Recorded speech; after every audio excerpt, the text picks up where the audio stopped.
Tagumpay! Nakauwi na kayo! Magkapit-bahay na kayo ni Princess.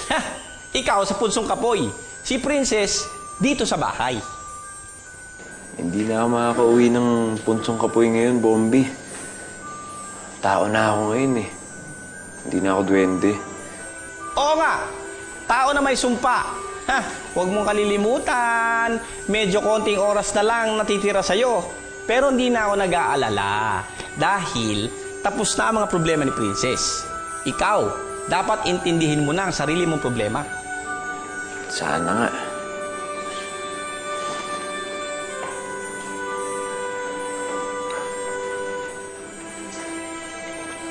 Op. Bakit ikaw uminom ng tubig?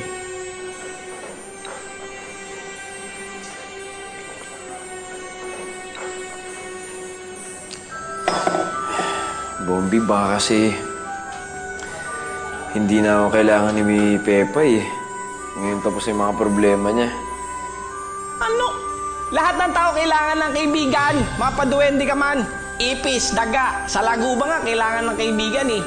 Alam na namin na magkaibigan kayo ni Princess. Pero ang tanong, magkakaibigan ba kayo ni Princess? Dahil yun ang sisira sa sumpa. Oh, kaya bilis-bilisan mo. Kung sila wala ng problema, ikaw, napakalaki pa ng problema mo.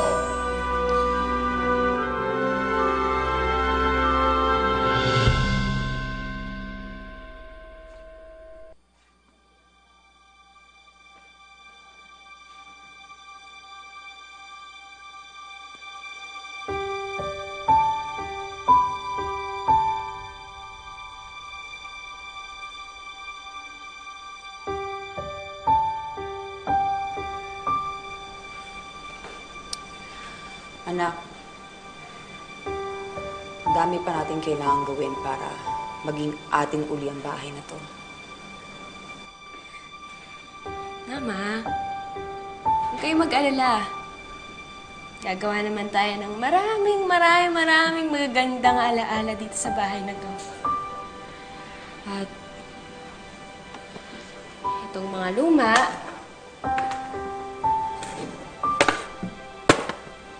kailangan na natin itapon.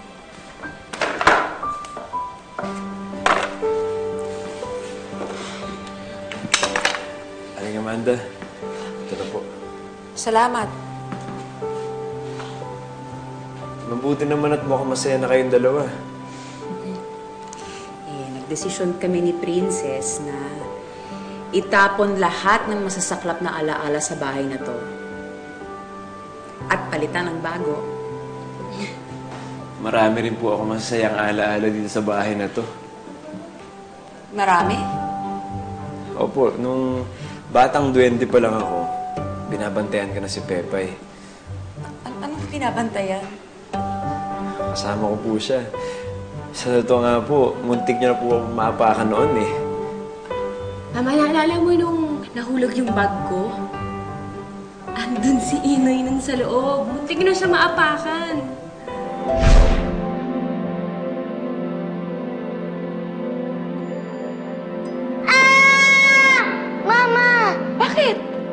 Ako na lang po magliligpit.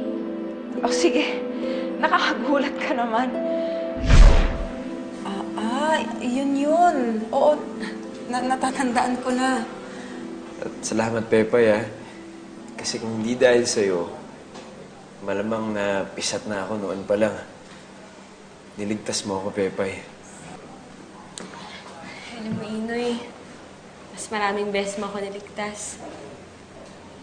Pero diba, ganun naman talaga mag-best friend. Nagtutulungan. Yun nga lang, ang best friend ko, duwende.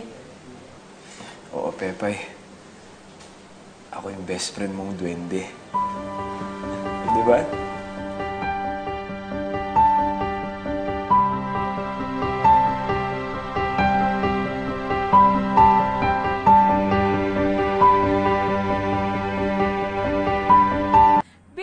Kayo?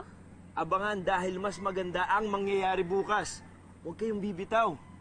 At kung may na-miss out kayo, balikan lang ang mga episodes sa Magkaibang Mundo. I-click lang ito at mag-subscribe na para makahabol sa storya namin. Isang click lang makikita nyo na ang magkaibang mundo namin ni Pepay. Hep hep happy mga kapunso!